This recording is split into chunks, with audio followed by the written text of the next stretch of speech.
জুলাই সনদের ভিত্তিতেই আগামী নির্বাচন অনুষ্ঠিত হবে নাকি নির্বাচিত সরকার এসে জুলাই সনদ বাস্তবায়ন করবে, এই বিতর্কের মধ্যেই নতুন করে আলোচনার টেবিলে হাজির হলো নতুন প্রস্তাবনা সংবিধান আদেশ।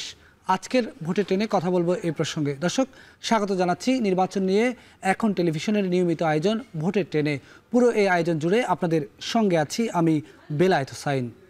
আলোচনার শুরুতে আজকে সারাদিন রাজনীতির মাঠে কি ঘটেছে আমরা একটু দেখে আসতে চাই। পিআর পদ্ধতিতে আগামী জাতীয় সংসদ নির্বাচন, লেভেল প্লেইং ফিল্ড নিশ্চিত করা, গণহত্যার বিচারসহ 5 দফা দাবিতে বিক্ষোভ সমাবেশ ও মিছিল করেছে ইসলামী 7টি দল। দৃশ্যমান সংস্কার ও বিচারের পরে নির্বাচন হতে হবে বলেও দাবি করেছে দলগুলো। দেখে আসব এই সংক্রান্ত একটি প্রতিবেদন। জুলাই সনদের ভিত্তিতে আগামী জাতীয় সংসদ নির্বাচন, পিআর পদ্ধতি চালু, গণহত্যার বিচারের পাশাপাশি জাতীয় পার্টি ও 14 দলের বিচারসহ 5 দাবিতে ইসলামী দলগুলোর এই বিক্ষোভ সমাবেশ। বৃহস্পতিবার বাদ জোহর বাইতুল মোকাররমের উত্তর গেট থেকে বিক্ষোভ মিছিল বের করে ইসলামী আন্দোলন বাংলাদেশ। এর আগে সমাবেশে দলের নেতারা বলেন, দৃশ্যমান সংস্কার ও বিচারের পরেই নির্বাচন হতে হবে। পিআর সিস্টেমে নির্বাচন দিতে হবে, এই জাতির দাবি। যদি আপনারা মনে করেন যে ঐক্যমত্য কমিশনে আপনার সিদ্ধান্ত বুঝতে না পারেন, সহজ কথা, আপনার গণভোট দেন, রেফারেন্ডাম দেন। যদি জনগণ পিআর সিস্টেমে নির্বাচনের পক্ষে থাকে তাহলে আমরা অবশ্যই দাবি করতে পারি, আর যদি জনগণ পিআর সিস্টেমে নির্বাচন না চায় তাহলে আমরা দাবি করব না। রাজধানীর জাতীয় প্রেস ক্লাবের সামনে 6 দফা দাবিতে বিক্ষোভ সমাবেশ করে খেলাফত মজলিস। এর সময় জুলাই সনদের বাস্তবায়ন অন্তর্বর্তী সরকারের সময়েই করার দাবি জানান নেতারা।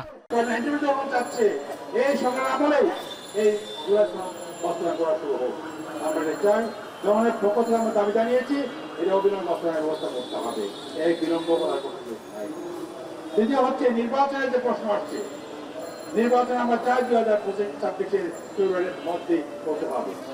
এই নির্বাচন যেহেতু পরে হবে, আমরা বিষয় বলেছি, আমরা যেহেতু নির্বাচন আমরা চাই না, আমরা চাই সুস্থ, অবাধ, নিরপেক্ষ নির্বাচন। একই সময়ে জাতীয় প্রেস ক্লাবের সামনে বিক্ষোভ সমাবেশে বাংলাদেশ নেজামে ইসলামী পার্টির মহাসচিব বলেন, নির্বাচনের আগে জুলাই সনদ বাস্তবায়নের বিকল্প নেই। দাবি জানান জাতীয় পার্টি সহ ফ্যাসিস্ট সরকারের সকল সহযোগী রাজনৈতিক দলকে নিষিদ্ধ করার। এই ফ্যাসিবাদী অপশক্তির সমস্ত দোসর জাতীয় পার্টি সহ 14 দল সহ সমস্ত রাজনৈতিক অপশক্তির কার্যক্রম নিষিদ্ধ ঘোষণা করতে হবে। বাংলাদেশ খেলাফত মজলিসের বিক্ষোভ সমাবেশ ও মিছিল কর্মসূচিতে দলের মহাসচিব বলেন, জুলাই সনদ বাস্তবায়ন না হলে যারাই ক্ষমতায় যাবে তারাই স্বৈরাচার হয়ে উঠবে। জুলাই সনদ আগামী ইনসাফ ভিত্তিক বৈষম্যহীন বাংলাদেশ গড়ার সনদ। জুলাই সনদ স্বৈরাচার বাংলাদেশকে মূলোৎপাটন করার সনদ। আর জুলাই সনদ থাকলে বাংলাদেশ ভালোভাবে চলবে। যদি এই সনদ বাস্তবায়ন না হয়, যারা আগামীতে ক্ষমতায় যাবে তারাও আবার স্বৈরাচারের রূপ নেবে। এদিকে বিকেলে রাজধানীর বাইতুল মোকাররম জাতীয় মসজিদের দক্ষিণ গেটে 5 দফা দাবিতে বিক্ষোভ সমাবেশ করে ঢাকা মহানগরী উত্তর ও দক্ষিণ জামায়াত। এ সময় দলের সেক্রেটারি জেনারেল বলেন, দেশের 70% মানুষ পিআর পদ্ধতি চায়। একটি দলের জন্য দেশ আবার ফ্যাসিবাদের দিকে যাচ্ছে বলেও মন্তব্য করেন তিনি। আমরা ঐক্যমত্য কমিশনে গতকাল পর্যন্ত জোরালো দাবি করেছে, ফেব্রুয়ারিতে নির্বাচন হতে হবে, তার আগে এই জাতীয় সনদ সংস্কারের আইনি ভিত্তি দিয়ে বাস্তবায়ন করতে হবে। 70% লোক সার্ভেতে বলেছে পিআরের পক্ষে। কমিশনে 31টি দলের 25টি দল পিআরের পক্ষে। আপনারা বলছেন পিআর খায় না, মাথায় দেয়। আপনারা বলছেন যে দেশের লোকেরা ভোট ইভিএম বোঝে না, তারা পিআরও বোঝে না। ভয় পাচ্ছেন কেন? পিআরের মধ্য দিয়ে যদি সকলে অংশীদারিত্বের ভিত্তিতে পেশি শক্তি, কালো টাকা মুক্ত কোয়ালিটি পার্লামেন্ট হয়ে একটি সুন্দর সরকার গঠন হয়, তাহলে যারা কর্তৃত্ববাদী সরকার ব্রুট মেজরিটি নিয়ে আরেকটি ফ্যাসিবাদী হয়ে উঠতে পারবে না, তারাই পিআরকে ঠেকাতে চায়। পরে বিক্ষোভ মিছিলে অংশ নেয় জামায়াতে ইসলামীর কর্মী সমর্থকরা। বাইতুল মোকাররমের দক্ষিণ গেট থেকে শাহবাগে গিয়ে মিছিলটি শেষ হয়। বাইজিদ সাদ, এখন, ঢাকা। দর্শক, এই যে ইসলামী 7টি দলের এই কর্মসূচি, এ বিষয়ে প্রতিক্রিয়া জানিয়েছেন বিএনপির মহাসচিব মির্জা ফখরুল ইসলাম আলমগীর। তিনি বলেছেন, আলোচনা ছাড়া রাজপথে কর্মসূচি বা অহেতুক চাপ সৃষ্টি গণতন্ত্রের জন্য শুভ নয়। সিঙ্গাপুর থেকে চিকিৎসা শেষে শাহজালাল আন্তর্জাতিক বিমানবন্দরে নেমে গণমাধ্যমকে একথা বলেন তিনি। এ সময় মির্জা ফখরুল মন্তব্য করেন, দেশের সিদ্ধান্তে সবাইকে ঐক্যবদ্ধ থাকতে হবে। আমি মনে করি এটা কোনো প্রয়োজন ছিল না, কারণ আলোচনা তো শেষ হয়নি, এখন আলোচনা চলছিল। আলোচনা চলা অবস্থায় এই ধরনের কর্মসূচির অর্থই হচ্ছে যে একটা অহেতুক একটা চাপ সৃষ্টি করা, যেটা আমি মনে করি যে গণতন্ত্রের জন্য শুভ নয় এবং সঠিক সিদ্ধান্ত নেওয়ার ব্যাপারেও শুভ নয়। আমার পাল্টা প্রশ্ন, যে রাজপথে আসলে কি সমাধান হয়ে যাবে? আমরা এখন পর্যন্ত সবচেয়ে বড় রাজনৈতিক দল, এ ব্যাপারে কোনো সন্দেহ নেই। আমরা কিন্তু এখন পর্যন্ত কোনো ইস্যুতে, এই আফটার দিস চেঞ্জ, এই পরিবর্তনের পরে কিন্তু আমরা কোনো ইস্যুতেই রাজপথে আসি। আমরা আলোচনার মাধ্যমেই সমস্ত কিছু সমাধান করতে চাচ্ছি। আমার বিশ্বাস এটা আলোচনার মাধ্যমে শেষ হবে। আমরা শুরুতেই জানিয়েছিলাম আজকের পর্বে আমরা আলোচনা করব সংবিধান আদেশ নিয়ে, যেটি জুলাই সনদ বাস্তবায়নের নতুন একটি ফর্মুলা হাজির করা হয়েছে আলোচনার টেবিলে। তবে একটু শুরুতেই দেখে আসতে চাই আইন বিশেষজ্ঞরা কি মতামত দিয়েছে জাতীয় ঐক্যমত্য কমিশনকে। তাদের মতামতগুলো আমরা একটু দেখব। তারা 3টি মতামত দিয়েছে। এর মধ্যে একটি হচ্ছে, অন্তর্বর্তী সরকার জুলাই ঘোষণার 22 নম্বর অনুচ্ছেদের অধীনে একটি সংবিধান আদেশ জারি করতে পারে, যেখানে জুলাই সনদে উল্লিখিত মৌলিক সংস্কার প্রস্তাবগুলো অন্তর্ভুক্ত থাকবে। এই আদেশ তাৎক্ষণিকভাবে কার্যকর হবে। দ্বিতীয় যেই কথাটি তারা বলেছে, পরবর্তীতে এই সংবিধান আদেশ নিয়ে গণভোট করা যেতে পারে। পরবর্তীতে সাধারণ নির্বাচনের দিন একই সঙ্গে গণভোট হবে। সংবিধান আদেশে গণভোটের বিধান রাখা যেতে পারে। যদি গণভোটের মাধ্যমে জনগণ সংবিধানের আদেশের প্রতি সম্মতি দেয়, তবে তা কার্যকর হওয়ার তারিখ থেকেই অনুমোদিত বলে গণ্য হবে। এই যে জুলাই সনদের নতুন ফর্মুলা সংবিধান আদেশ, এ বিষয়ে রাজনৈতিক দলগুলোর কার কি অবস্থান আমরা সেটি দেখব। বিএনপি বলছে সংবিধান আদেশ জারির এখনও আইনি কোনো ভিত্তি নেই। জামাত ইসলামী বলছে সংবিধান আদেশের মাধ্যমে জুলাই সনদের আইনগত ভিত্তি দেওয়া হোক, তার ভিত্তিতে নির্বাচন হতে হবে। এনসিপি বলছে নতুন এই প্রস্তাবের বিষয়ে পর্যালোচনা চলছে, তারা এখনও এই বিষয়ে প্রতিক্রিয়া জানেনি। তবে তারা বলছে এই সরকারের অধীনেই জুলাই সনদ বাস্তবায়ন করতে হবে। বাসদ, বিপ্লবী ওয়ার্কার্স পার্টি, এনডিএম ও 12 দলীয় জোট, তারা বলছে সুপ্রিম কোর্টের মতামত নেওয়া যেতে পারে এই বিষয়ে। তবে কোন প্রশ্নে সুপ্রিম কোর্টের মতামত নেওয়া হবে তা আলোচনায় পরিষ্কার করেনি এইসব দলগুলো। আমরা দেখে আসলাম জুলাই সনদ নিয়ে কি ধরনের প্রস্তাবনা দেওয়া হয়েছে আইন বিশেষজ্ঞদের পক্ষ থেকে। এই বিষয়ে আমরা আলোচনা শুরু করব। আলোচনার জন্য আমাদের সঙ্গে স্টুডিওতে এসে যুক্ত হয়েছেন সংবিধান সংস্কার কমিশনের সদস্য, একই সঙ্গে জাতীয়তাবাদী আইনজীবী ফোরামের সদস্য ব্যারিস্টার মঈন আলম ফিরোজী। আমাদের সঙ্গে অনলাইনে যুক্ত হয়েছেন সুপ্রিম কোর্টের আইনজীবী ব্যারিস্টার অ্যাডভোকেট শিশির মনির। আপনাদের দুজনকেই স্বাগত জানাচ্ছি আমাদের আজকের আলোচনায়। আমি একটু শুরুতেই অ্যাডভোকেট শিশির মনিরের কাছে একটু যেতে চাই। এই যে নতুন একটি কথা আলোচনার টেবিলে আসলো, সংবিধান আদেশ, আমরা দেখলাম যে এই আদেশের মাধ্যমে কিভাবে এই আদেশ কার্যকর হবে। এই আদেশ বা এই ফর্মুলাটি সম্পর্কে যদি আপনি একটু বিস্তারিত আমাদেরকে বলেন। জামাত ইসলামী এই আদেশের, এই যে সংবিধান আদেশ, এই ফর্মুলার বিষয়ে জামাত ইসলামীর অবস্থান কি? দেখুন, আমাদের কাছে যখন চাওয়া হয়েছে যে আসলে এই যে আলোচনা হচ্ছে ঐকমত্য কমিশন, সেগুলো কি করে বাস্তবায়ন করা হবে, আজকে এই আলোচনাটি প্রাসঙ্গিক হয়েছে। কিন্তু আলোচনাটি শুরু হয়েছিল আজ থেকে 7 মাস আগে। প্রথমেই যখন ঐকমত্য কমিশন আমাদেরকে ডেকেছিল, সেখানেই তারা 6টা অপশনের কথা বলেছিল, কিন্তু সেই অপশনগুলোকে আমরা তখন গুরুত্বের সহিত কেউ দেখেন নাই। আমরা ঐকমত্য কমিশন যখন জুলাই সনদ ফাইনাল করলো, ফাইনাল হওয়ার পরে আমাদের কাছে জানতে চাইল কি করে এটাকে বাস্তবায়ন করা হবে। প্রশ্ন উঠলো কি করে বাস্তবায়ন করা হবে। আমরা বললাম এটি বাস্তবায়ন করার জন্য একটি বিশেষ সাংবিধানিক আদেশ জারি করা যেতে পারে, অথবা রেফারেন্ডাম বা গণভোটের আয়োজন করা যেতে পারে। আমরা কেন বলছি এটা? বাংলাদেশে 5 আগস্ট যা ঘটেছে, এটি একটি বাংলাদেশে 5 আগস্ট যা ঘটেছে এটি একটি অস্বাভাবিক ঘটনা। এটি বাংলাদেশের সংবিধান মেনে ঘটেনি। বাংলাদেশের সংবিধানে গণ অভ্যুত্থানের কোনো নিয়ম নাই, কোনো সিস্টেম নাই। যা ঘটেছে তা সম্পূর্ণভাবে সংবিধানকে অ্যাব্রোগেট করা হয়েছে, বাতিল করা হয়েছে। বাতিল করেই এই ঘটনার জন্ম দিয়েছে। অন্তর্বর্তী সরকার বলতে সংবিধানে কোনো সরকারের কনসেপ্ট নাই। যে সরকার তত্ত্বাবধায়ক অন্তর্বর্তী সরকার হিসেবে শপথ নিয়েছেন, এর শপথেরও কোনো বিধান বর্তমান সংবিধানে নাই। তাহলে এই যে একটি প্রক্রিয়া ঘটলো, এটিকে কিভাবে কাভারেজ দেওয়া হবে? সংবিধানের তো প্রায় 57টি অনুচ্ছেদ ইতোমধ্যে আমরা অ্যাব্রোগেট করে ফেলেছি, অর্থাৎ বাতিল করে ফেলেছি, কার্যকর থাকে নাই, অকার্যকর হয়ে গেছে। এই প্রেক্ষাপটে শুধুমাত্র একটি নতুন সাংবিধানিক আদেশ জারি করা ছাড়া এই গণ অভ্যুত্থানের স্বীকৃতি, নতুন জুলাই সনদকে স্বীকৃতি এবং আইনি ভিত্তি প্রদান, একই সাথে নতুন একটি নির্বাচনের মাধ্যমে বাংলাদেশকে গণতন্ত্রের পথে উত্তরণের জন্য আর কোনো আইনি রাস্তা খোলা নাই। যখন সংবিধান 106 অনুচ্ছেদ অনুযায়ী সুপ্রিম কোর্টের আপিল বিভাগের একটি মতামত নেওয়া হয়েছে, এই আপিল বিভাগের মতামতকে আমরা মনে করি এটিও বেআইনি কাজ হয়েছে। কারণ আপিল মতামত দিয়ে কোনো সাংবিধানিক ব্যবস্থাকে পরিবর্তন করতে পারে না এবং মতামতের কোনো আইনগত ভিত্তি নাই। বাংলাদেশে যে কটি মতামত অতীতেও হয়েছে সেগুলিতে এটি শতশুদ্ধ এবং প্রশ্নাতীতভাবে প্রমাণিত। ফলে আমরা বলেছি যে আসলে এই সমস্যার কি সমাধান? সমস্যার সমাধান হলো একটা নতুন সাংবিধানিক আদেশ জারি করা, জুলাই সনদে যে সমস্ত বিষয়ে আমরা ঐকমত্য হয়েছি এগুলোকে সংবিধানের ওই সমস্ত বিধানের উপর প্রাধান্য দেওয়া, সমস্ত সংবিধানকে স্থগিত না করা, সংবিধানের শুধু ওই পোর্শনটুকু স্থগিত হবে যে পোর্শনটুকু স্থগিত হলে পরে জুলাই সনদ প্রাধান্য পাবে। তারপরে নতুন নির্বাচন হবে, একটি গণভোটের আয়োজন হবে, সেই গণভোটে এই সংবিধানকে অ্যাপ্রুভ করে নেওয়া হবে, নতুন ভাবে যাত্রা শুরু হবে। এই প্রপোজাল আমরা দিয়েছি। আমরা মনে করি বাংলাদেশের এবং এই উপমহাদেশের সাংবিধানিক ধারাবাহিকতার যে সমস্ত মামলা হয়েছে, যে সমস্ত জুরিসপ্রুডেন্স নিয়ে কথা হয়েছে, আলোচনা হয়েছে, এটি তার একমাত্র সমাধান।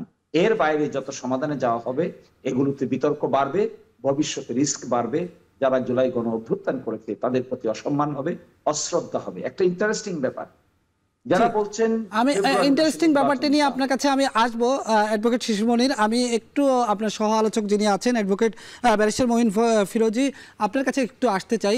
শিশির মনির তিনি বলেছেন যে একমাত্র সমাধান সংবিধান আদেশ।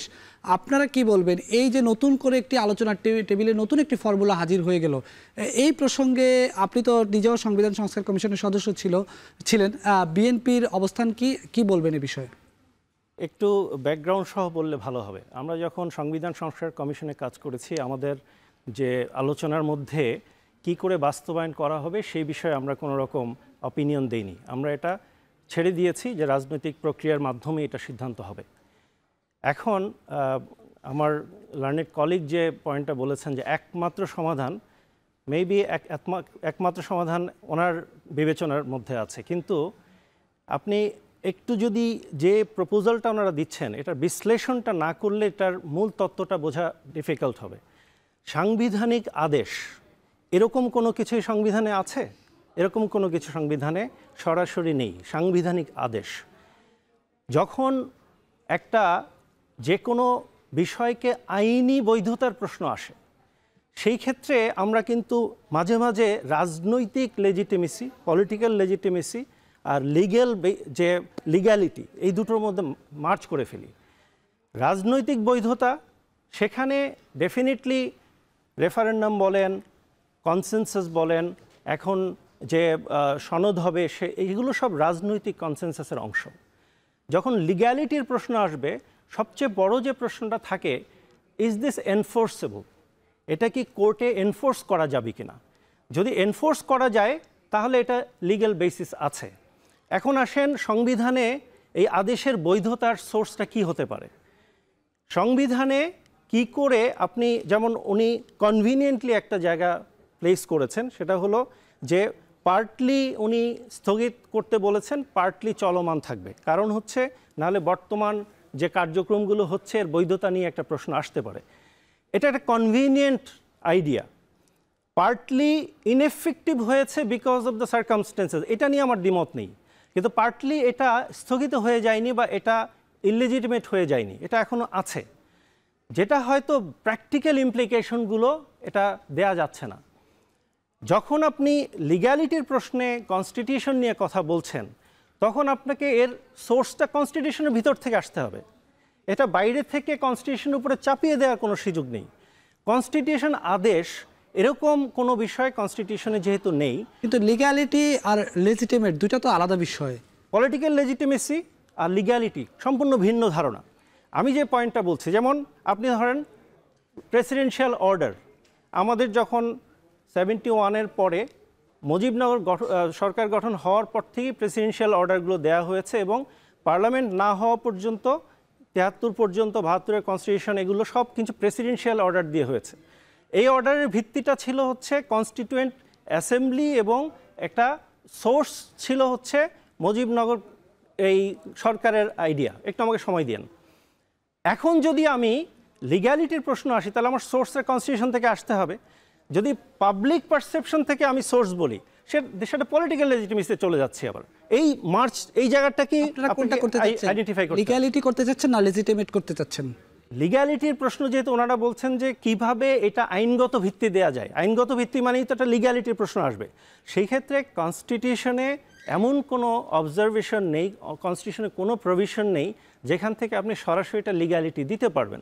একমাত্র যতক্ষণ পর্যন্ত কনস্টিটিউশন এক্সিস্ট করে একমাত্র বৈধতার জায়গা কনস্টিটিউশনের ভিতর থেকে বের করতে হবে।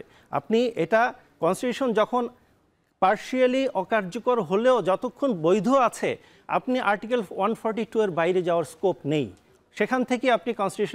আমি এই বিষয় নিয়ে জনাব অ্যাডভোকেট শিশির মনির কাছে আবার একটু যেতে চাই। আপনি কিছু একটা ইন্টারেস্টিং বিষয় বলতে চাচ্ছিলেন, সেই সঙ্গে আপনার সহ আলোচক ব্যারিস্টার মঈন ফিরোজী তিনি বলছিলেন যে সংবিধানের বাইরে গিয়ে বিশেষ সাংবিধানিক আদেশ বা সংবিধান আদেশ এই ধরনের কোনো প্রক্রিয়ায় যাওয়ার সুযোগ নাই। কি বলবেন এই প্রসঙ্গে? ইন্টারেস্টিং বিষয়টা শুনে না কি বলছি। ইন্টারেস্টিং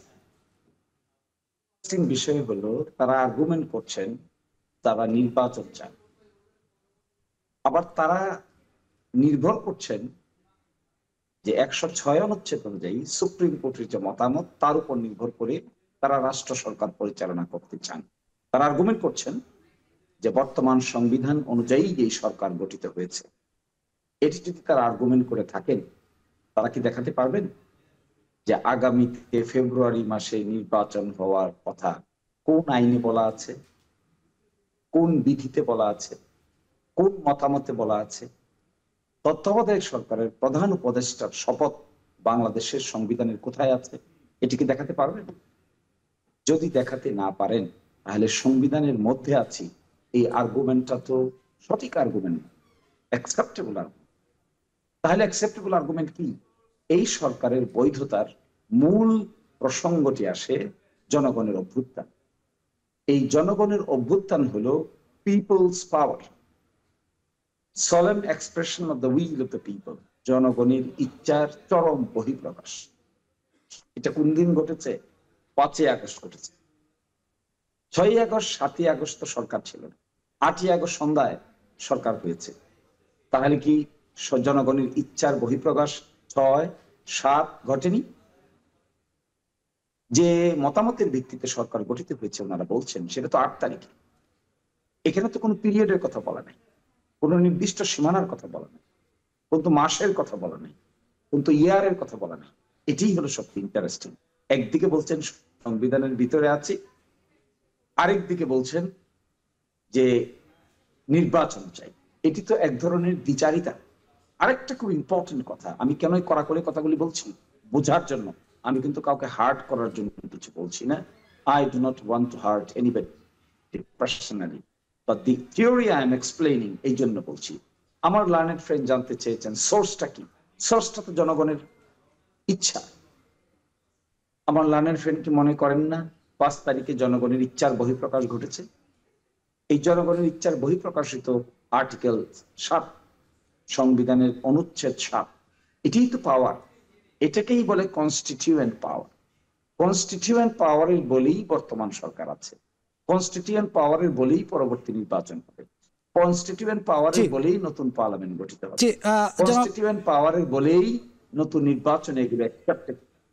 একটা কথা শুধু আমি বলতে চাই এখানে, যেটা বলেছেন যে এই 1977 সালের 1 first proclamation 1977 major general Ziaur Rahman proclamation জারি করে সংবিধান সংশোধন করেছিলেন। ওটা কি সংবিধানের মধ্যে ছিল? ওই পদ্ধতিটিকে সংবিধানের ভিতর থেকে করেছেন না বাইরে দিয়ে করেছেন? ওই সময় তো সংবিধানকে আংশিকভাবে সাসপেন্ড করা হয়েছে। জি, আপনার কাছে আবারও আসবো জনাব শিশির মনির। আমি ব্যারিস্টার মঈন ফিরোজের কাছেও আসবো, তবে তার আগে একটু দেখে নিতে চাই, সারা দেশে আপনি জানেন যে সীমানা পুনর্নির্ধারণ নিয়ে নানা ধরনের কেরিকাচাল শুরু হয়ে গেছে। এর মধ্যে বিভিন্ন জায়গায় বিক্ষোভ সমাবেশ হচ্ছে। আজকে নির্বাচন কমিশন সচিব এই প্রসঙ্গে কথা বলেছেন। তিনি কি কথা বলেছেন আমরা একটু তার বক্তব্যটি শুনে আসতে চাই।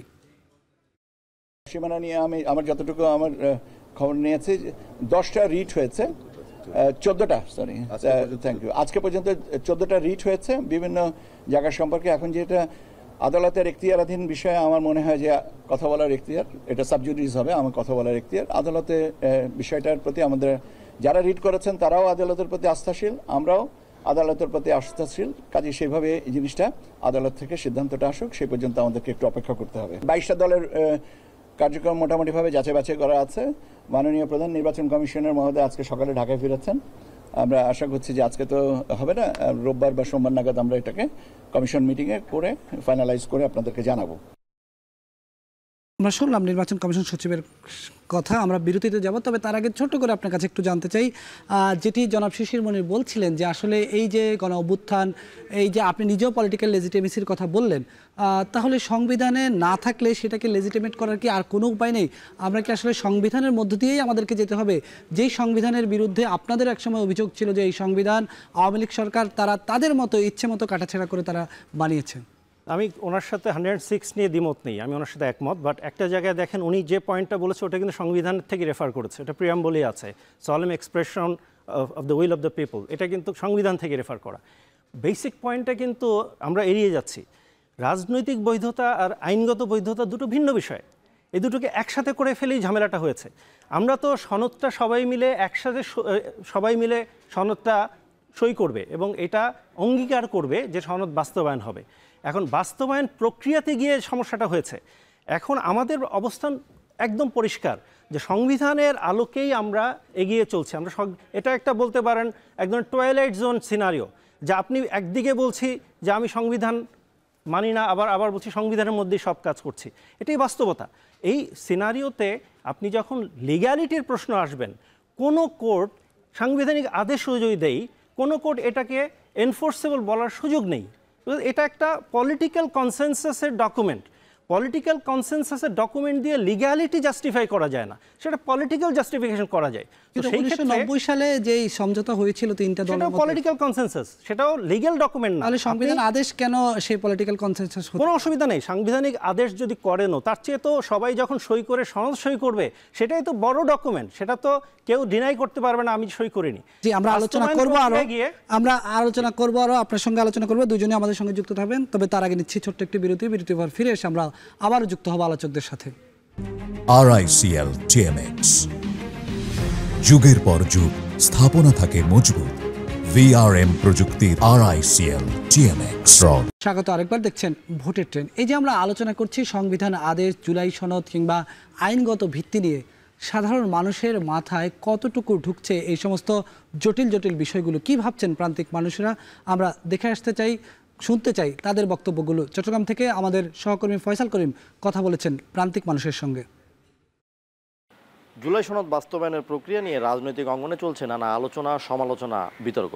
কোনো দল নির্বাচনের আগে, কোনো দল নির্বাচনের পরে এই সনদ বাস্তবায়নের পক্ষে বিপক্ষে যখন বিভক্ত, তখন নতুন করে প্রস্তাবনা উঠেছে সাংবিধানিক আদেশের মাধ্যমে এই সনদ বাস্তবায়নের।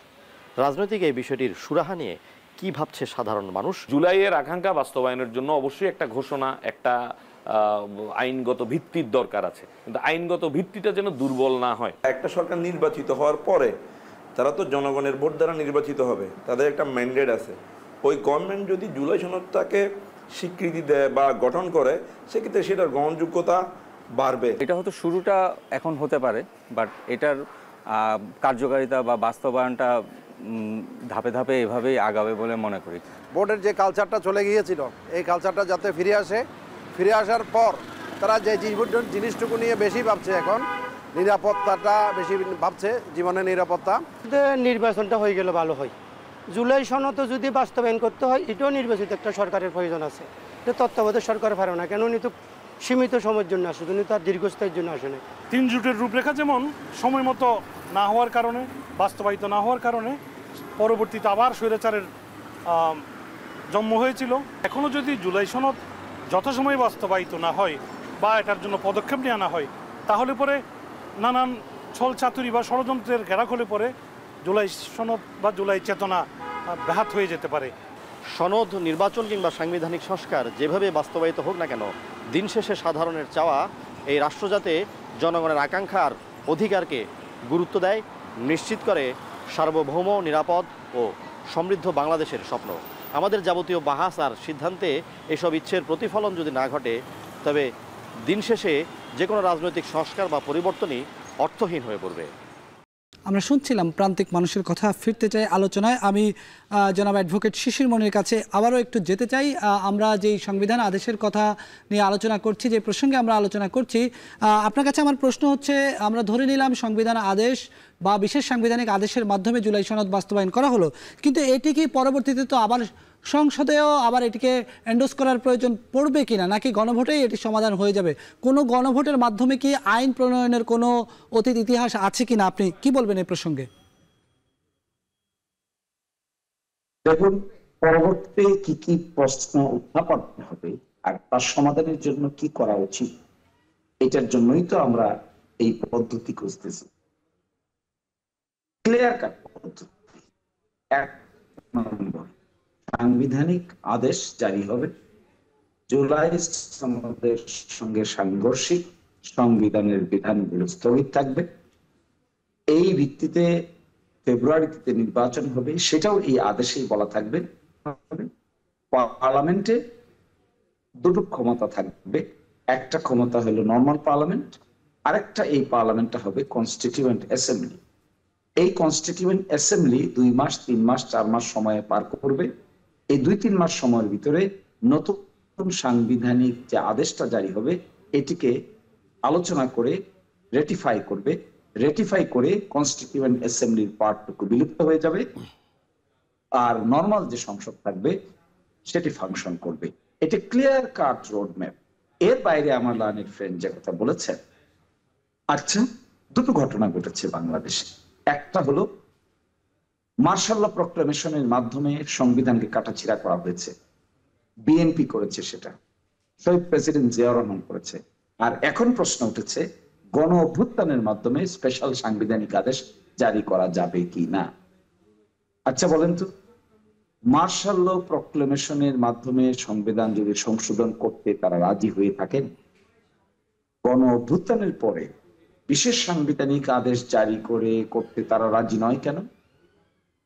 এটি কি কোনো স্রেফ লিগ্যাল প্রশ্ন নাকি রাজনৈতিক লিগেসির প্রশ্ন? রাজনৈতিক লিগেসির প্রশ্ন যদি তুলেন তাহলে এটা সঠিক করছেন না, আর যদি লিগ্যালিটির প্রশ্ন তুলেন তাহলে অবশ্যই গণ অভ্যুত্থানের পরে বিশেষ সাংবিধানিক আদেশ জারি করে এই জুলাই চার্টারকে প্রাধান্য দিতে আইনগত কোথাও কোনো জায়গায় কোনোভাবে কোনো ধরনের প্রতিবন্ধকতা নাই। আমি তো মনে করি আমরা যারা স্টেক হোল্ডার আছি তাদের সঙ্গে আলোচনা না করেও সরকার যদি এটাকে অ্যাপ্রোপ্রিয়েট মনে করে তাহলে তারা বিশেষ সাংবিধানিক আদেশ জারি করতে পারে। এই জায়গায় যদি আমরা কার্পণ্য করি, নতুন বাংলাদেশ গঠন করার ক্ষেত্রে আমরা যদি কার্পণ্য করি, এই লিগ্যালিটি দিতে না চাই, বিশেষ সাংবিধানিক আদেশ জারি করতে না চাই, তাহলে that will be a serious mistake in the history of constitutional jurisprudence of Bangladesh. আর নতুন নির্বাচন, একটা কথা ওনারা বলেন যে আমরা নির্বাচন পিছিয়ে দিতে চাই। আমি 3 বার 4 বার 10 বার করে বলছি আপনাকে, আমরা একদিনও নির্বাচন বিলম্ব করতে চাই না। পারলে আমরা ফেব্রুয়ারির আগে জানুয়ারিতেই নির্বাচন করতে চাই, কিন্তু আমরা চাই বিশেষ সাংবিধানিক আদেশ আগামী 24 ঘন্টার ভিতরে জারি হোক, আমরা সবাই একমত হয়ে যাই, নির্বাচনী প্রচারণা শুরু হোক, ফেব্রুয়ারিতে নির্বাচন হোক, দ্বিকক্ষ বিশিষ্ট পার্লামেন্ট হোক, নতুন যাত্রা শুরু হোক। This is the clear cut roadmap. জি, ধন্যবাদ। ব্যারিস্টার মঈন ফিরোজী, আপনার কাছে আসতে চাই। জনাব শিশির মনির তার আলোচনার মধ্যে বলছিলেন যে আসলে যদি আপনারা এই সংবিধান আদেশকেই বলেন যে এটার কোনো সাংবিধানিক ভিত্তি নেই, তাহলে তিনি প্রশ্ন তুলেছেন এই সরকারের সাংবিধানিক ভিত্তি কি, এই সরকারের আইনগত ভিত্তি কি? সংবিধানে তো কোথাও অন্তর্বর্তী সরকার কিংবা তত্ত্বাবধায়ক সরকার এই কথাগুলো বলা নাই। আর যেটি আমরা দেখি সোশ্যাল মিডিয়ায় এই আলোচনার প্রায়শই উঠে যে আসলে যেই সংবিধানের অনুযায়ী যদি নির্বাচনের সময়সীমার কথা বলি তাহলে তো নির্বাচন 2024 সালে হয়েছে, সেই অনুযায়ী 2029 সালে নির্বাচন হওয়ার কথা। কি বলবেন এই প্রসঙ্গে? ওই প্রসঙ্গে যাওয়ার আগে ওনার দুটো পয়েন্ট বলি। মার্শাল ল প্রক্লেমেশনের সংবিধান অ্যামেন্ডমেন্ট হয়নি, অ্যামেন্ডমেন্ট হয়েছে 5th অ্যামেন্ডমেন্টের মাধ্যমে যখন পরবর্তী পার্লামেন্টে। মার্শাল ল প্রক্লেমেশনে ওই সিনারিওতে যেহেতু সংবিধান স্থগিত ছিল এই জন্যে টেম্পোরারি কিছু অর্ডার হয়েছে এখানে, কিন্তু অ্যামেন্ডমেন্টটা হয়েছে পার্লামেন্টে গিয়ে এবং পার্লামেন্টে যেভাবে কনস্টিটিউশন অ্যামেন্ডমেন্ট হয় সেই প্রক্রিয়া মেনে। সুতরাং এই কোর্টটা আমার কাছে মনে হয় উনি ভুল ব্যাখ্যা করেছেন, উইথ অল ডিউ রেসপেক্ট। এখন অতীতে মার্শাল ল, আমি ব্যক্তিগত আইনজীবী হিসাবে মার্শাল ল প্রক্লেমেশন থেকে কোনো সংবিধান পরিবর্তন হয় এটা আমি সাপোর্ট করি না, আমি যে দলেরই হোক। কিন্তু ওই এক্সাম্পলটা ওনারা ব্যবহার করছেন আজকের কনটেক্সটে, এটা কিন্তু এক ধরনের আমি মনে করি যথার্থ হচ্ছে না। কেন? এটা কি বাংলাদেশের জন্য উদাহরণ নয়? উদাহরণ আছে, ওইটা বললাম যে আইনজীবী হিসাবে আমি এটা সমর্থন করি না। কোনো মার্শাল ল প্রক্লেমেশন দিয়ে একটা সাংবিধানিক প্রক্রিয়া এবং গণতান্ত্রিক প্রক্রিয়া ব্যাহত করার সুযোগ নেই। অতীতের সিনারিও কী ছিল সেটা ওই ইতিহাসই সাক্ষী দেয়, ওই অবস্থান থেকেই কি ছিল সেটা থাকবে। কিন্তু আমি যেহেতু সংবিধান নিয়ে কথা বলছি, সংবিধান নিয়ে কথা বলতে গিয়ে সংবিধানের কোনো বৈধতার প্রশ্নে আপনি একটা পুরনো অতীত ইতিহাসকে আনছেন এই যে যুক্তিতে, তাহলে এখন করা যাবে না কেন? এখন করা যাবে না কারণ আমরা এখন 2025-এ আছি। 2025-এ আমরা সব দল মিলে এক টেবিলে বসে আলোচনা করছি, এখানে কারো চুল ছিঁড়াছিঁড়ি হচ্ছে না। সুতরাং সেখানেই তো সমাধান করা যাবে যেটা আইনগতভাবে বৈধ। টেবিলে তো আলোচনা সমাধান হচ্ছেই না, সমাধান প্রক্রিয়া চলছে, শেষ তো হয়নি এখনও। সুতরাং আমরা এখনও আশা ছেড়ে দেওয়ার উপায় নেই। আমাদের প্রশ্নটা আবার ফিরে আসি, আপনি যে প্রশ্ন করেছেন এটা খুব জরুরি, আমাকে একটু সময় দিন। একটা হচ্ছে রাজনৈতিকভাবে সবার ঐক্যমত, সেটাই কনসেনসাস কমিশনের লক্ষ্য। সেই লক্ষ্যটা পূরণে সবাই মিলে একটা সনদ সই করবে, সনদের ঐক্যমত থাকবে, কারণ নোট অফ ডিসেন্ট থাকলে সেটাও আলাদাভাবে লেখা থাকবে। এটা নিয়ে তো কারো কোনো প্রবলেম নেই। এই ডকুমেন্ট বিএনপিও তো বলছে যে এটাই হওয়া উচিত, যে আমরা সবাই মিলে একটা সই করব এবং এর ডেফিনেটলি এটার ইম্প্যাক্ট আছে। It's a commitment to the nation. আজকের দিনের কমিটমেন্ট 20-50 বছর আগের কমিটমেন্ট একরকম না যে আমি চাইলে উড়িয়ে দিতে পারবো। যেটা পরে মানবে সেটা আগে মানলে সমস্যা কি? সমস্যাটা হচ্ছে যে আপনি যখন লিগ্যালিটির পয়েন্টটা নিয়ে আসেন, সেখানে আইন যেভাবে কাজ করে আপনি আইনের ফ্রেমের বাইরে তো যেতে পারবেন না। আইনের ফ্রেমে অলওয়েজ একটা সোর্স থাকে। যেমন আপনি একটা অফিস অর্ডার দিচ্ছেন, কোনো একটা আইনের ব্যাখ্যা দিয়ে বলছেন এত নাম্বার সেকশন অনুসারে করছি, আমি সংবিধানের কোনো কিছু এত নাম্বার অনুচ্ছেদ দিয়ে করছি, কোনো একটা সোর্স লাগে। প্রেসিডেন্সিয়াল অর্ডার যেরকম একটা সোর্স দিয়ে হয়েছে, সাংবিধানিক আদেশ এটার কোনো সোর্স নেই। এটা একটা হাইপোথেটিক্যাল টার্মিনোলজি। কিভাবে আমি বলি, আমাকে যদি আপনি বলেন যে আমি ডাক্তার লিখলে আমি কি ডাক্তারি করতে পারবো? সো এইভাবে সংবিধান শব্দটা জড়িয়ে দিলেই কি এটা সংবিধানের সাথে সামঞ্জস্যপূর্ণ একটা বৈধ বিষয় হয়ে গেল? এই জন্যে এই জায়গাটা আলাদা করতে হবে।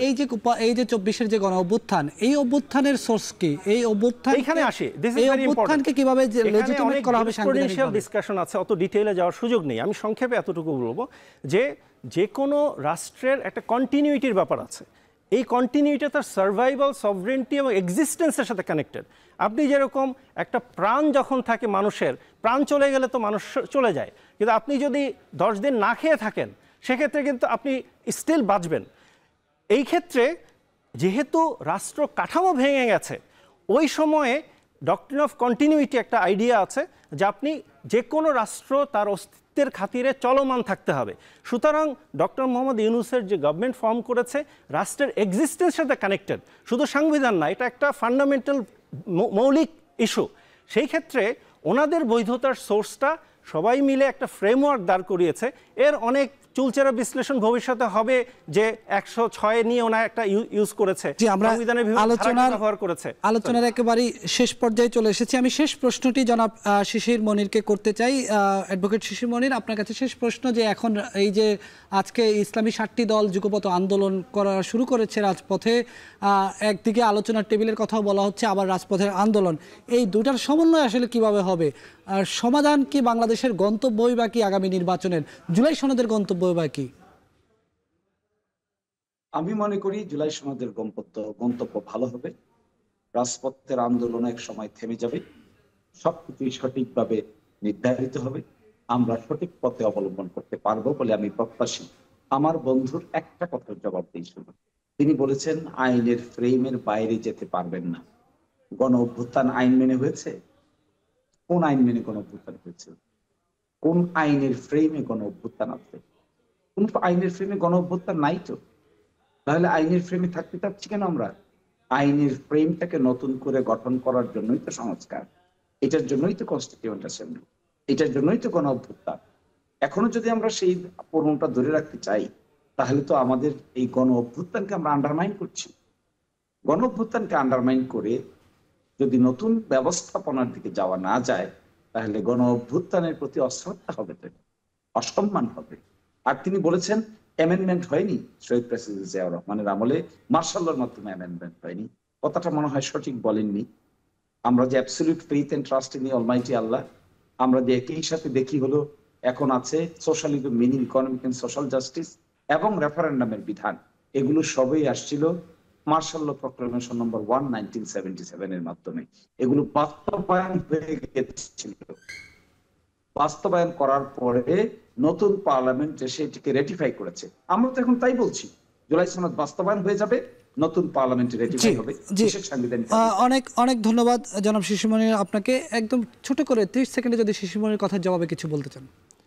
সংবিধান আর অভ্যুত্থান, উনি যে কথাটি বলেছেন, আপনি যেটা বলেছেন যে জিয়াউর রহমানের সেই অ্যামেন্ডমেন্ট সংবিধানে যুক্ত হয়নি, উনি হচ্ছে সংবিধানকে পরিবর্তন করার জন্য পঞ্চম সংশোধনী, উনি বিসমিল্লাহির রহমানির রহিমের উদাহরণ দিয়ে বলেছেন পঞ্চম সংশোধনীতে অ্যাড হয়েছে।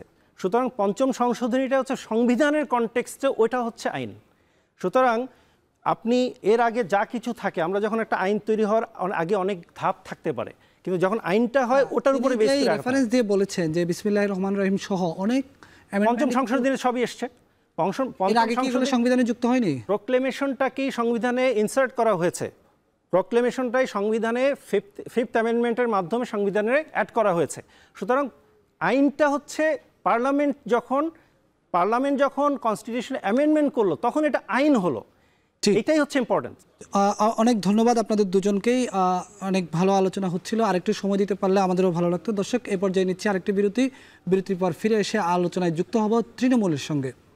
দর্শক, এই পর্যায়ে জানাবো উপদেষ্টা পরিষদের একটি সিদ্ধান্ত হয়েছে। সেই সিদ্ধান্তে নির্বাচনের যারা দায়িত্ব পালন করবেন তাদের শাস্তির বিধান রেখে দুটি আইন সংশোধন করা হয়েছে। একই সঙ্গে প্রধান উপদেষ্টা প্রেস সচিব এই বিষয়টি জানিয়েছেন। একই সঙ্গে তিনি আরও জানিয়েছেন আজকে যে 7টি রাজনৈতিক দল রাজপথে কর্মসূচি দিয়েছেন সে প্রসঙ্গে তিনি কথা বলেছেন। শুনে আসতে চাই তার বক্তব্য। আমরা মনে করি যে কনসেনসাস কমিশনের সাথে যে আলোচনা সেটা এখনো চলমান, এবং আমরা আশাবাদী যে কনসেনসাস কমিশনের সাথে পলিটিক্যাল পার্টির যে আলোচনা, সে আলোচনাই একটা সব কিছুর শান্তিপূর্ণ সমাধান দিবে। নির্বাচন কমিশন সচিবালয় আইন 2009 সনের 5 নং আইনের সংশোধনের প্রস্তাব। নির্বাচন কমিশনে যারা দায়িত্ব পালন করেন নির্বাচন কাজে, তাদের কাজে অ্যাকাউন্টেবল করা এবং তাদের শাস্তির বিধান রাখা। আগে যেরকম শাস্তির ক্ষেত্রে অনেক পুরো বিষয়টা স্পষ্ট ছিল না। আমরা শুনছিলাম প্রধান উপদেষ্টার প্রেস সচিবের বক্তব্য। এ পর্যায়ে ফিরতে চাই তৃণমূলের আলোচনায়। ময়মনসিংহ থেকে আমাদের সহকর্মী হারুনুর রশিদ যুক্ত হচ্ছেন আমাদের সঙ্গে। জনাব হারুনুর রশিদ, আপনার সঙ্গে একটু বলে নিতে চাই যে আজকের ভোটের ট্রেনে আমরা শুরু থেকেই সাংবিধানিক আদেশ নিয়ে কথা বলছিলাম, যেটি জুলাই সনদের বাস্তবায়নের নতুন একটি ফর্মুলা আলোচনার টেবিলে হাজির করা হয়েছে। এর মধ্যে আপনি জানেন যে রাজপথে আজকে ইসলামী 7টি দল কর্মসূচি দিয়েছে, বিএনপি প্রতিক্রিয়া জানিয়েছে। সেই বিষয় নিয়ে আপনি যদি আলোচনায় যুক্ত হন, আপনার সঙ্গে যারা অতিথি আছেন তাদের ভাবনাগুলো আমাদেরকে একটু জানাবেন। বেলায়েত, আমরা আজকে আছি ময়মনসিংহে এবং আমার সাথে দুজন আলোচক যুক্ত হয়েছেন। বাংলাদেশ জাতীয়তাবাদী দল ময়মনসিংহ দক্ষিণ জেলা বিএনপির সদস্য সচিব রুকনুজ্জামান সরকার এবং জামায়াতে ইসলামীর ময়মনসিংহ জেলা শাখার নায়েবে আমির অধ্যক্ষ কামরুল হাসান মিলন, দুজনের সাথে আমরা আছি। আমরা আজকে একটু কথা বলতে চাই জুলাই সনদ বাস্তবায়ন নিয়ে যে কথা হচ্ছে, যে বিতর্ক আলোচনা হচ্ছে সে বিষয় নিয়ে। আমি প্রথমেই যেতে চাই, আমার ডান পাশে আছেন জেলা জামাতের নায়েবে আমির অধ্যক্ষ কামরুল হাসান মিলন। আমি আপনার কাছে একটু জানতে চাইব যে আগামী নির্বাচন নিয়ে নানা ধরনের কথা হচ্ছে, বলা হচ্ছে জুলাই সনদের মাধ্যমেই সেই নির্বাচন হওয়ার জন্য, এবং এটি বাস্তবায়ন নিয়ে বিভিন্ন দল বিভিন্ন রকম কথা বলছেন। তো আমি আপনার কাছে একটু জানতে চাই যে সর্বশেষ আলোচনা আলোচনায় যুক্ত হয়েছে সাংবিধানিক আদেশের মাধ্যমে এই জুলাই সনদ বাস্তবায়ন করা যায়। আপনারা কি বলবেন? ধন্যবাদ। আসলে এটা আমাদের দৃষ্টিতে সাংবিধানিক প্রক্রিয়ায় নির্বাচনের আগেই এটা বাস্তবায়ন করা উচিত। এই জন্য করা উচিত, যদি সরকার, যে দলই সরকারে যাবে, তারা এটা যদি বাস্তবায়ন করতেও চায়, বিরোধী দল যদি এটার দ্বিমত পোষণ করতে পারে। আবার দেখা গেল যে সরকার চাচ্ছে না, বিরোধী দল আন্দোলন করছে, এরকম একটা দ্বিমত তখন তৈরি হবে। এই জন্য এখন সর্বোচ্চ সংখ্যক আমরা মনে করি জনগণ ঐক্যমত্যের ভিত্তিতেই এখন আছে। সেই দৃষ্টিতে আমার দৃষ্টিতে একটা গণভোট হইতে পারে। এই গণভোটের মাধ্যমে যদি এটার সাংবিধানিক ভিত্তি রচনা করা যায়, তাহলে জাতীয় ঐক্যমত্য প্রতিষ্ঠার জন্য, জাতীয় ঐক্যের জন্য একটা মাইলফলক হিসেবে কাজ করবে বলে আমি মনে করি। ধন্যবাদ। আমরা কথা বলছিলাম জামায়াতের নায়েবে আমির। আমি একটু বিএনপি নেতা রুকনুজ্জামান সরকার, আপনার কাছে জানতে চাই যে জামাত নেতা যিনি বললেন যে গণভোটের মাধ্যমে এটি বাস্তবায়ন করা যেতে পারে, তো আপনাদের তৃণমূলে যারা রাজনীতি করেন, আপনাদের ভাবনাটা কি এ বিষয়ে? আমাদের ভাবনাটা এরকম, আজকেও যদি দেখেন ঐক্যমত কমিশনের মিটিংয়ে আমরা আমাদের অবস্থানটা পরিষ্কার। যেই বিষয়গুলোতে আমরা ইতিমধ্যে ঐক্যমত পোষণ করেছি, সেই বিষয়গুলো আমরা নির্বাচনের আগেই বাস্তবায়ন চাই, এবং যেইগুলো বিষয়গুলো সংবিধানের সঙ্গে সাংঘর্ষিক, সেগুলো যদি সংবিধানের, আজকে দেখেছেন আমাদের স্থায়ী কমিটির সমিতির সদস্য সালাউদ্দিন আহমেদ বলেছেন যে আমরা যেইটার মাধ্যমে আমরা প্রধান উপদেষ্টা নিয়োগ করেছি সংবিধান সুপ্রিম কোর্টের কাছে চেয়ে, সেটা আমরা সুপ্রিম কোর্টের কাছে সংবিধানকে প্রাধান্য দিয়ে করতে পারি, অথবা পরবর্তী সংসদের উপর সেই বিষয়গুলো, যে 2-4টা বিষয় যে আমাদের, এটা তো গণতন্ত্রের শোভা যে আমরা সবাই সব বিষয়ে একমত হব না, এটাই গণতন্ত্রের জন্য এটাই হচ্ছে ভালো লক্ষণ। আলোচনা করব, কিন্তু সব বিষয়ে আমরা একমত না হইতে পারি। কাজে যে বিষয়গুলো একমত হয়েছে, এটা আমাদের সকলেরই আকাঙ্ক্ষা। জুলাইয়ের যে আমাদের যে ফ্যাসিস্ট বিদায় হয়েছে, অবশ্যই এটাই নির্বাচনের আগে যেগুলো এখনই আমরা করতে পারি, এগুলি এখনই করে ফেলতে হবে। আর যেগুলো সংবিধান সংশোধন করা দরকার, এগুলো পরবর্তী পার্লামেন্টের কাছে ছেড়ে দিতে হবে, এবং সেখানে সেই দলগুলোর ইস্তেহারে এটা থাকতে হবে যে আমরা নির্বাচিত হয়েই প্রথমে আমরা এই বাস্তবায়নগুলো আমরা করে ফেলব। ধন্যবাদ। আমি আপনার কাছে আরেকটু জানতে চাই যে এই যে আলোচনা বিতর্ক, ফেব্রুয়ারিতে নির্বাচন, নিশ্চয়ই এগুলো খুব দ্রুতই সমাধান করা উচিত, কি বলবেন? জি, অবশ্যই দ্রুত করা উচিত। এই জন্য যেটা আমরা আসলে ঐক্যমত্য হয়েই গিয়েছি, জনগণও একমত, রাজনৈতিক দলগুলো একমত, এইগুলো মানে সাংবিধানিক ভিত্তি দিতে তার অসুবিধা থাকার কথা না। এটা নির্বাচনের আগে বা পরে যাওয়ার তো আসলে প্রশ্ন আসে না, বরং নির্বাচনের পরে যেহেতু আমি করবই, বরং এখন যদি আমি এটা করে নেই, তাহলে তো এটা ভিত্তিটা মজবুত হয়। ধন্যবাদ। আমি আপনার কাছে ওই বিষয়টা একটু জানতে চাই যে এই আলোচনা সমালোচনা, আবার রাজনৈতিক কর্মসূচিও শুরু হয়েছে, নিশ্চয়ই নির্বাচনেরও তো অল্প সময় আছে, এর মধ্যেই তো এটি সমাধান করা উচিত। আপনি আজকে যদি লক্ষ্য করেন, আজকে কথা উঠেছে যে এই সরকার সাংবিধানিক সরকার কিনা, এই সরকার বিপ্লবী সরকার কিনা। অনেকেই বলেছে সাংবিধানিক সরকার না, অনেকে বলেছে বিপ্লবী আর সাংবিধানিক সরকার মাঝখানে। এই সরকার নিয়ে যদি সাংবিধানিক প্রশ্ন উঠে, তাহলে আপনি সংবিধানের বাইরে যে কোনো আইন পরিবর্তন করবেন কিভাবে? আর আমরা এখন পর্যন্ত, এটা আমাদের আন্দোলনের সরকার, ডক্টর ইউনূস সরকার, আমাদের আন্দোলন সরকার, আমরা এখন পর্যন্ত কোনো দাবি দেওয়া নিয়ে রাস্তায় যাই নাই। আমরা আলোচনার মাধ্যমে এই সকল দাবি দেওয়া পূরণ করে জাতিকে, যেটা আমাদের মূল দাবি, বৈষম্যহীন একটা বাংলাদেশ এবং ভোটের অধিকার প্রতিষ্ঠা করা, আমরা ওইদিকে হাঁটতে চাই। ধন্যবাদ। আমাদের সাথে আজকে দুজন অতিথি যুক্ত হয়েছিলেন, তাদের সাথে আমরা কথা বলেছি। তারা যে বিষয়টি বলেছেন যে বিষয়গুলো নিয়ে বিতর্ক তৈরি হয়েছে, আলোচনা চলছে, সেগুলো আলোচনার টেবিলেই যেন এগুলো সমাধান হয়, এবং সামনের যে নির্বাচন, সেই নির্বাচন যেন কোনোভাবেই এই রাজনৈতিক দলের কোনো কর্মকাণ্ডের কারণে বা কোনো অবস্থানের কারণে যেন সমস্যা না হয়, সেই বিষয়টির দিকেই তারা জোর দিয়েছেন। তো এই ছিল আমার কাছে আজকে ভোটের ট্রেনের সর্বশেষ। ধন্যবাদ হারুনুর রশিদ। আমরা কথা বলছিলাম হারুনুর রশিদের সঙ্গে, তিনি জানাচ্ছিলেন তৃণমূলের ভাবনা। দর্শক, এই ছিল আজকের ভোটের ট্রেনের আয়োজন। সাথে থাকার জন্য ধন্যবাদ।